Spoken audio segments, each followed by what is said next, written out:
nigga with an A on the end. Well, I think I can now. Isn't that the point? Because it's not racist. That's the point. I could be talking about a male. I could be a Chinese male. A guy at the laundromat.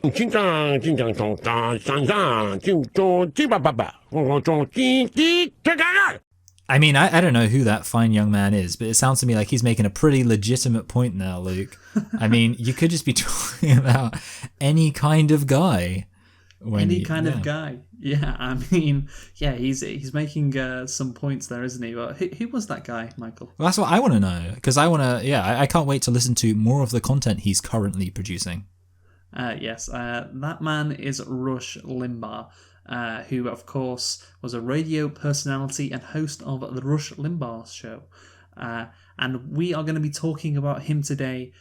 Since last week, unfortunately, really unfortunately, he passed away at age 70 of lung cancer after smoking cigars probably every 2 minutes, you'd have to say, which according to him did not cause his lung cancer because smoking doesn't cause lung cancer. But I mean, it just must have been a coincidence then, I guess. But yes, today me and Michael are going to be diving into Rush Limbaugh, his legacy on American politics in general, and more specifically on the Republican Party. Just to give an idea of how big time he was, Talkers magazine estimated that Limbaugh's show attracted a cumulative weekly audience of 15.5 million listeners.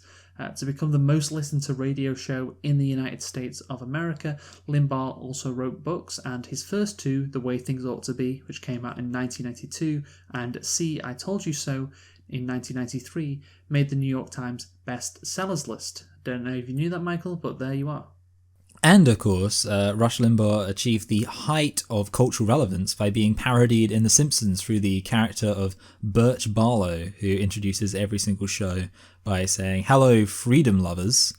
Yes. But of course, as Lenny says, he considers himself politically correct, and Birch Barlow's views make him uncomfortable. Yeah, exactly. Birch Barlow. Parody in The Simpsons. Like you said, Michael, the height of cultural relevance, certainly in the early 1990s. And yeah, Limbaugh became one of the biggest voices of the conservative movement in the United States in the 90s and into the 2000s and also into the 2010s. This was aided by the repeal of the FCC Fairness Doctrine, which happened in 1987, and his career quickly grew after that. He was known for his bombastic tone and reliance on grievance politics, Michael. A very, very key phrase there, grievance politics. And he was inducted into the National Radio Hall of Fame. And during the 2020 States of the Union address, President Donald Trump awarded him the Presidential Medal of Freedom. Do you remember that, Michael? Probably the greatest day in American history when that happened. No, yeah, definitely. Obviously, Trump loved Limbaugh, and of course so did Ron DeSantis, the governor of Florida, where Limbaugh was based, who ordered, upon his passing, all flags in Florida to be flown at half-mast. And here's the clip of that. And I know they're still figuring out the arrangements, but what we do when there's things of this magnitude, once the date of internment for Rush is announced, we're going to be lowering the flags to half staff. Thank you. Thank you so much. So yeah, as you can see there, the governor of the state where he was based in, wanting half-mast to be flown because of his death. Like, I mean, how can you show he was any more influential than that? I think he, along with Fox News, are the two entities who are the most responsible in terms of shifting conservative politics to where it is right now.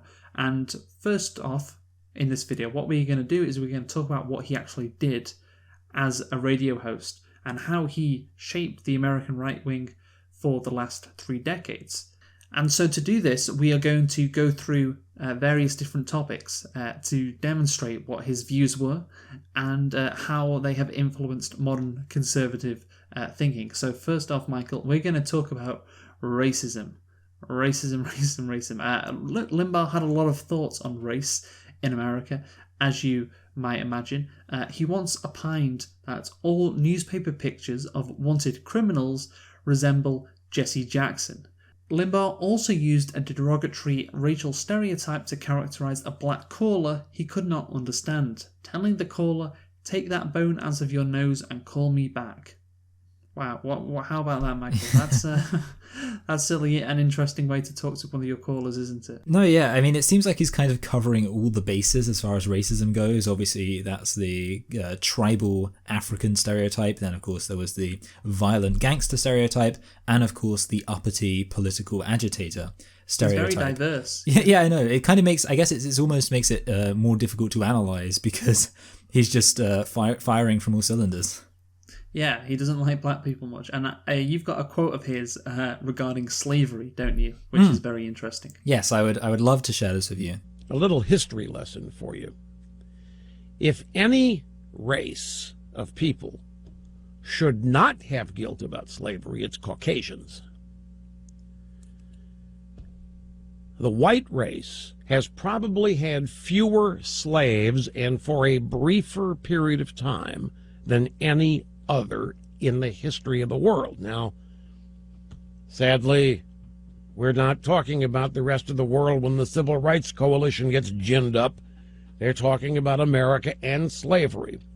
And that can't be denied. It happened. But compared to the kind of slavery that still exists in the rest of the world and has existed, by no means was it anywhere near the worst. The Chinese, the Arabs, black Africans, in fact. Forget about it. Even American Indians were constantly warring against tribes, other tribes, for slaves. So there we go. Rush Limbaugh, his take is that why are these civil rights leaders complaining about slavery with relation to racial politics in America? Because slavery's existed all over the world and all these other races have had slaves. What do you think about that? Yeah, I mean, this is a standard right-wing trope, basically. It's like, we can't really talk about how bad slavery has impacted upon black Americans because it's happened all around the world. So it is what it is. And you got another quote, haven't you? Yes, so he goes on to say, "No other race has ever fought a war for the purpose of ending slavery, which we did. Nearly 600,000 people killed in the Civil War. It's preposterous that Caucasians are blamed for slavery when they've done more to end it than any other race." Well, at least he admits that the Civil War was about slavery. Yeah, actually, that's quite rare. Yeah, some conservatives don't say that. They say it's about states' rights. So at least he's honest and saying, yeah, it was about slavery, and we ended it. So give props to Caucasians. Yeah, and again, just obviously the elephant in the room is, well, who started it? Why did the Caucasians need to fight the war in the first place, of course? But basically, you can tell what Rush's attitude towards black people was in general. And just to end the segment off, we've got a nice little clip from when he appeared on ESPN talking about black quarterback Dominic McNabb back in the early 2000s. I've listened to all of you guys, actually, and I think the sum total of what you're all saying is that Donovan McNabb is regressing. He's going backwards. And I'm sorry to say this, I don't think he's been that good from the get-go. I think what we've had here is a little social concern in the NFL. I think the media has been very desirous that a black quarterback do well. We're interested in black coaches and black quarterbacks doing well. I think there was a little hope invested in McNabb, and he got a lot of credit for the performance of this team that he really didn't deserve. The defense carried this team, I think, and he got credit for it. Somebody went to those championship games. Somebody went to those Pro Bowls. Somebody made those plays that I saw running down the field, doing it with his legs, doing it with his arm. He has been a very effective quarterback for this football team over the last 2 or 3 years. Yeah, but different than what we see right now. And they didn't have any more talent then. Oh, yeah, than they did. have On now. defense. On defense, they did. On defense, they did. On the offensive side of the ball. Well, but that's what I'm saying. I think he got a lot of credit for the defensive side of the ball winning games for this team. So to me, what is so wild about that clip is that he was on ESPN. That's a sports, there's a sports network. Nothing to do with politics, or supposedly nothing, but of course politics and sports often intermingle. And literally ESPN put Rush Limbaugh on, 10 years he'd been doing his conservative shtick and had him on ESPN. Like, this is how basically important this guy was. He could be invited onto ESPN. That segment would never happen today. He'd never be invited on. But also, of course, what is he doing on ESPN? He's saying, yeah, this black quarterback isn't that important, and the only reason people think he's as good as he is because he's black. And that has been an unfortunate narrative in American sports for ages. And Rush Limbaugh is someone who has perpetuated that, as you can see by that clip. So yeah, an interesting clip for those two reasons, I think. But moving on, Michael, we are now going to talk about Rush Limbaugh's views on women. So I think it's fair to say that Rush Limbaugh was a bit of a misogynist. Limbaugh was critical of feminism, which he viewed as advancing only liberals and not women in general. In a newspaper column, he stated that it was, quote, established so that unattractive, ugly broads could have easy access to the mainstream of society. Which is interesting because, of course, Limbaugh is such a handsome fellow, isn't he? He has criticised Democratic congressmen, calling for more women in Congress as hypocritical due to their opposition to female Republican candidates. That's the old identity politics thing. Yeah. Oh yeah. Oh well. You can't be pro women if you hate this Republican congresswoman who it happens to be pro life. How can that be feminist? He also regularly used the term feminazi, described by the New York Times in 1994 as his, quote, favourite epithets for supporters of women's rights. Feminazi, comparing feminists to Nazis. So, Michael, what do you think about this? Yeah, I think it's interesting because obviously the term feminazi then eventually went on to get mainstream acceptance as kind of a way to refer to, kind of so-called radical feminist women, and obviously precisely what it meant varied depending on how, well, let's be honest, misogynistic the person describing these so-called feminazis in question was. But yeah, I think that was probably one of Rush Limbaugh's most enduring contributions to political discourse in a way. Obviously not a good contribution, but yeah, I think a lot of people still use that term, feminazi. He made it famous. Yeah. He made it famous. Like, that's the thing. What we're going through in this video is talking about all the bad things he did, but also how influential he was. Like, feminazi is something that I've seen countless times on the internet. And most people who use that phrase nowadays online probably don't know that Rush Limbaugh was one of the people who really kick-started it. Also, Limbaugh had some interesting views when it came to sexual consent and dismissed the concept of consent in sexual relations. So he just didn't think that concept exists. He viewed consent, I love this, as, quote, the magic key to the left, quote. So basically, it's this thing, consent, which is, it's just magical. It doesn't exist and it should never exist. And, it can turn things that are horrible into something that is fine, and turn things which, I guess, in his view, should be fine, like, I don't know, a husband raping their wife. Somehow that now becomes bad because of this magic key of consent. What do you think about that? Yeah, actually, you know what? I had heard that quote before, and I do think it's it's such a funny one, and it is such a naive one. Yeah, I think his quote, is basically like, people can do whatever they want as long as they both agree to it. And he's kind of saying it as if it's almost self-evidently a ridiculous thing. And I do think you do see that mentality, and I think it comes from this idea of rape used to be understood as just any sex that was considered wrong.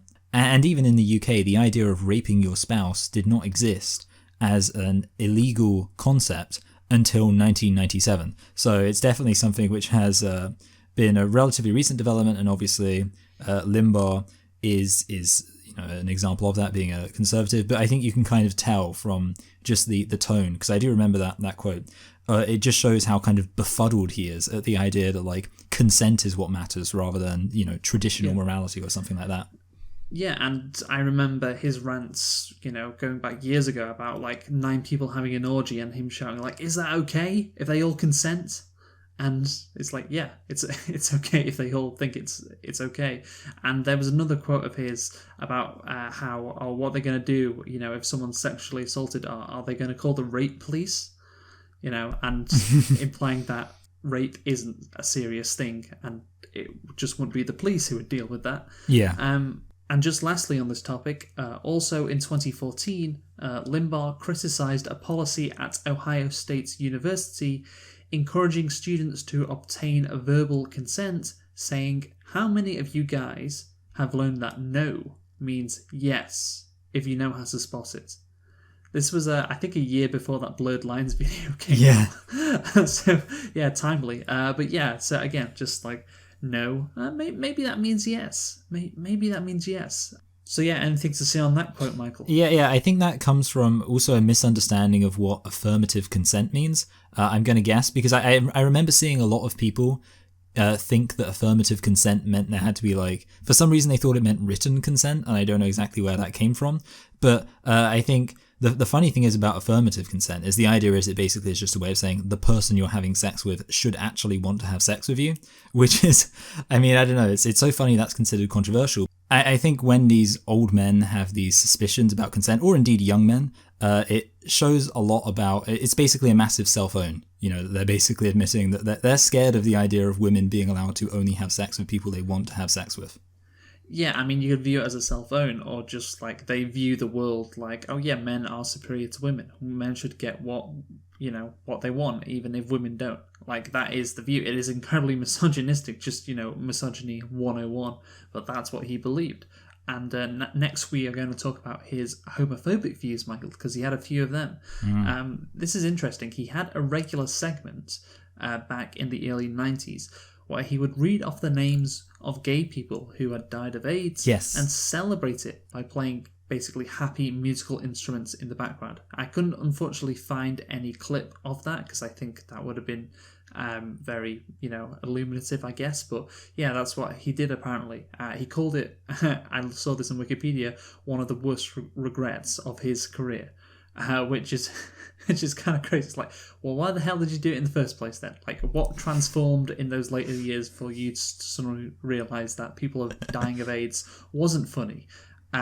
Anyway. Yeah, it is one of those things. People have a change of heart and you think, wow, like, where was your heart at in the first place? Yeah, I also think he had a quote about it where he was basically saying that he was angry at the suggestion that the government should be doing something to tackle the AIDS epidemic, because he basically said, well, it's an epidemic that spreads due to an individual's actions, obviously, having unprotected sex. So it was like, the fact it spreads due to an individual's actions means that the government should have no role in trying to curb it or deal with it at all. So, lovely guy. Yeah, and it's very convenient that he said this about a disease which was affecting gay people.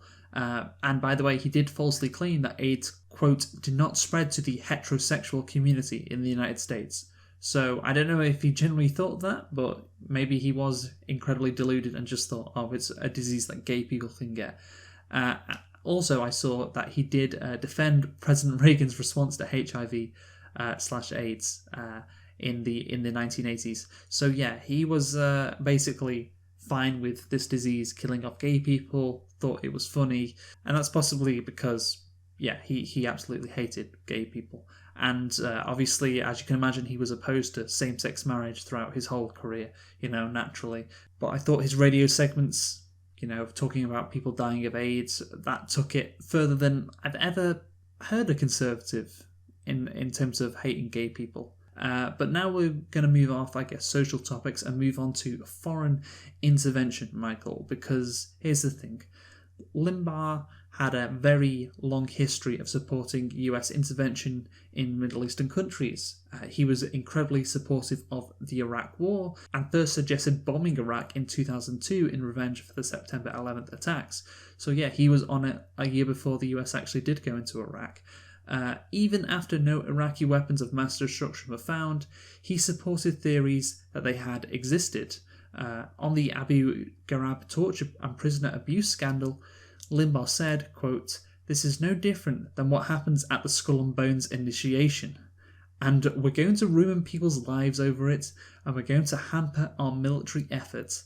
And then we are going to really hammer them because they had a good time." Wow. I'm sure you're aware of what happened at Abu Ghraib, and the fact that someone could say something like that is mind-blowing. They were just having a good time, right? Oh, wow, that's the thing, like, it's just, obviously he has this attitude of, like, the US is intrinsically good, and therefore anything, like, that's, I kind of think, where That's the neoconservative attitude, just like the US is good, and therefore the things the US does must be good. It's not necessarily that the US is good, it's that the US is right. So whatever we do, it's fine. Like, the US can do anything. It's our world for the taking. No, nobody's going to stop us. It's like that Homer Simpson t-shirt when he's on the beach in Brazil. Like, try and stop us. That's his mentality. And this is what the thing with Abu Ghraib is like. Okay, these people, look, it wasn't really that bad, right? I don't think he actually believes that, but basically his overall point was, well, they're Muslims. Who the hell cares? These are Americans that we're gonna, that we're gonna send, it to prison for this. Like, these are Americans. That, they're not on the same level. And so that was his attitude, unfortunately. I think obviously it shows, and this is a kind of commonality amongst a lot of particularly older and obviously more powerful American conservatives, the idea that they want to preserve a system of social order where the people with the most kind of privilege, the people highest up the social totem pole, have the least accountability. I think that's kind of an aspect of it. Yes. He doesn't like the idea that white Americans could be held accountable for things they did to poor third world Arab Muslims, because once you start doing that, hey, maybe he needs to be held accountable for the things he said about gay people or women or black people. Yeah, well, basically it's the attitude that the law that conservatives have of the law, it's meant to protect people in power and punish people without power. That is the easiest description of how conservatives actually view law and order. And so, yeah, it's no surprise then he said what he said about Abu Ghraib and all the stuff that went on in Iraq. By the way, in 2018, Limbaugh was still saying that weapons of mass destruction were in Iraq, and that basically the security agencies had been lying to George Bush about weapons of mass destruction. Like, he was still on it in the year 2018. Really incredible that he was that committed. So yeah, Michael, we've gone through basically who Rush Limbaugh actually was, and I hope from that, if you're listening, you would have taken the view that Limbaugh was not a nice guy, pretty bad, kind of a villain, kind of a monster, really. But of course, we're not just talking about how much of an awful person he was, we're talking about how influential he was. And you found this clip, Michael, of him talking after the 2012 presidential election. So, yeah, let's hear it. Don't tell me the Republican Party doesn't have outreach. We do. But what are we supposed to do now? We're supposed to, in order that mean, open the borders and embrace the illegals. Is that what, no, I want you to think about this. Is that what it means? Is that what the Republican establishment, so we got to reach out to Hispanics? Is that what they mean? If we're not getting the female vote, do we become pro-choice? Do we start passing out birth control pills? Is that what we have to do? So credit where it's due, that actually came from the Majority Report with Sam Sader, obviously. They used to have a section called Random Rush, where they would listen to Rush Limbaugh, a random section for a minute, and then respond to it. And yeah, like you said, that was from immediately after the 2012 election. And I think the big takeaway there is that Rush Limbaugh assumes that the idea of the Republican Party reaching out to Hispanics automatically means they need to be embracing, as he calls them, illegals. And it just shows he's really dumbfounded and concerned at the idea that the Republicans might have to, in light of the 2012 election results, be reaching out to anybody other than white men. So what do you think of that? Yeah.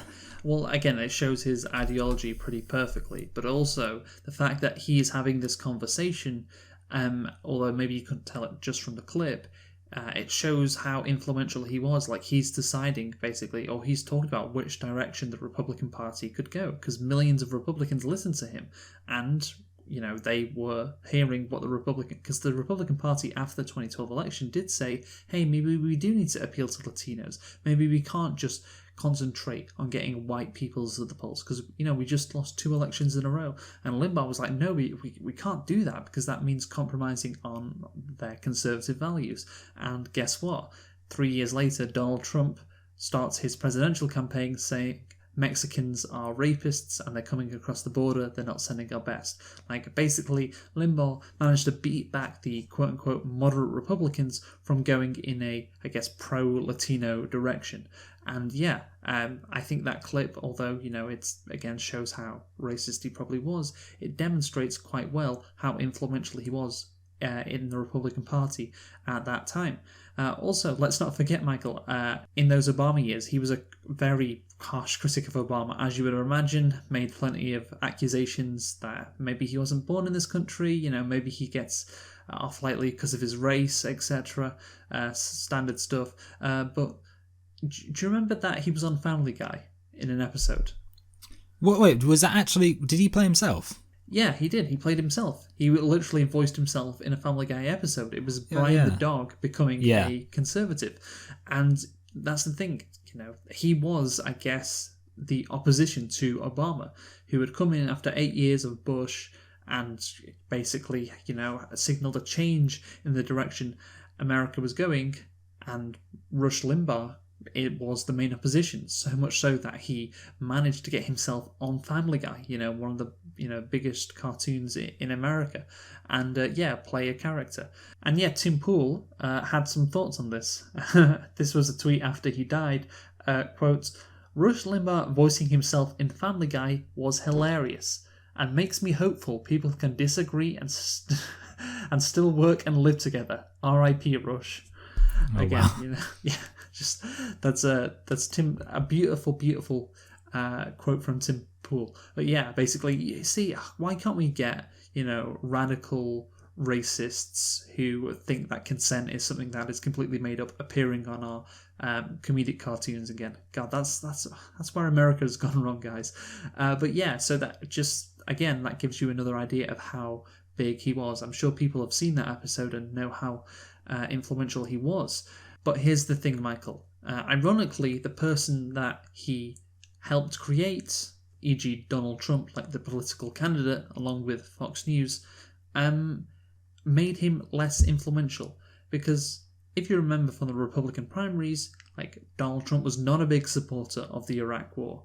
And of course, like I said, back in 2018, he was still defending it, still saying weapons of mass destruction existed. The party under Trump kind of morphed into being anti-war, which I would say is a facade, but that's what it was. It has also morphed into carrying out like unemployed workers in the Rust Belt, the forgotten men and women of America. That's what Trump said in his inauguration speech.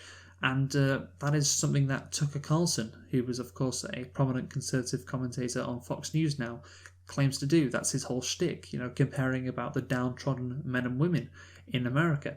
And, Carlson right now is, like I said, probably the biggest conservative commentator out there. And his approach is quite different to Rush Limbaugh, who was mainly focused on basically wealthy white people who had everything their own way, who wanted to go and invade the world, very different to Carlson in their messaging, although their politics is probably very similar. I just think if Hillary Clinton had been president instead of Donald Trump, like Limbaugh would have had a field day, but Trump basically did diminish his influence. And it's kind of a shame then, since he died right after Trump left office and Biden was in, because he could have had an absolute field day. I think until Trump, Limbaugh was the ultimate cultural warrior for Republicans. But Trump comes along and kind of disrupts things. So, what do you think about that? Yeah, I think Limbaugh obviously kind of emerged in the 80s and the 90s, which was really at the rise of identity in America being a very central point when it came to their politics. Whereas I do feel like under Trump, love him or hate him, obviously we had Bernie Sanders doing well as opposition to Trump. It's true that class consciousness has become much more of a thing, and that is something which is obviously foreign to the scenario where Limbaugh originally rose to prominence. Yeah, I don't think class consciousness has risen so much as in now Republicans appeal to the working class far more than they did back in Limbaugh's day. And, I wouldn't say the Republicans are the party of the working class, but they certainly get their votes from that class far more than they did when Limbaugh was starting out. That's how things have changed in the last few years. But think of how Republicans managed to get those working class voters on their side. It's not because of their economic policies, although, like the checks Trump sent out basically did help. It's because of the culture war that was created by Rush Limbaugh, really, in the United States more than anybody else. Politicians beforehand kind of stoked the culture war, but there's only so much you can do as a politician on a campaign trail, say Ronald Reagan or Richard Nixon. But with Limbaugh, think about it. Every single day, every hour, he was on the radio, like feeding people his right-wing views, and he was hugely popular for it. And that is why, when you think about the word conservative today, at least I do, like I think about the conservatives basically being racist, being sexist, being homophobic, and generally being wrong about everything, like the Iraq War and climate change. Like basically an ideology which is completely different to how I see the world. And at least in America, it's because of people like Limbaugh. That is the reason why. And, so many right-wing people complimented him after he died, saying, he took the conservative movement in a great direction, like he was so influential. And I'm like, yeah, that's the case. But that is kind of an ode on you guys. I mean, we just look at his past, look at his history. I remember Ben Shapiro writing in the New York Times about, what an important person Rush Limbaugh was for the conservative movement. I mean, if that is an indictment on modern conservatism, like, what is, Michael? What is? There's nothing that can be a bigger indictment than that. What do you think? Yeah, I think it's definitely true that Limbaugh has had a huge impact on the party. And even while the particularities of the political spectrum have evolved a bit since Limbaugh really rose to prominence, as you pointed out, it's true that the overall tone and philosophy, for lack of a better word, that Limbaugh brought to the table is going to be around for a while, and I think, much like Rush Limbaugh, is probably going to overstay its welcome. If only his politics had been smoking 20 cigars a day. That's good. Yeah, if only his politics had... Yeah, that's the thing. Like, obviously he's dead now. R.I.P. And actually, there was this really great screenshot I got off Twitter when he died, as you can see. Rush Limbaugh was trending alongside Good Riddance and Rot in Hell.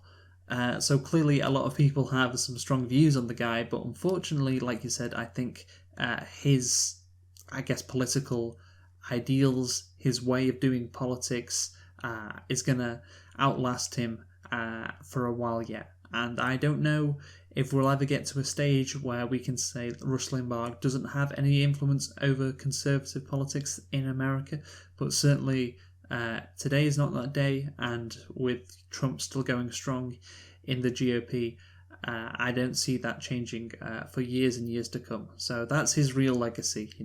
He will have changed this country so much so that even after he dies, one side of the political movement is still going to be following his blueprints and his playbook.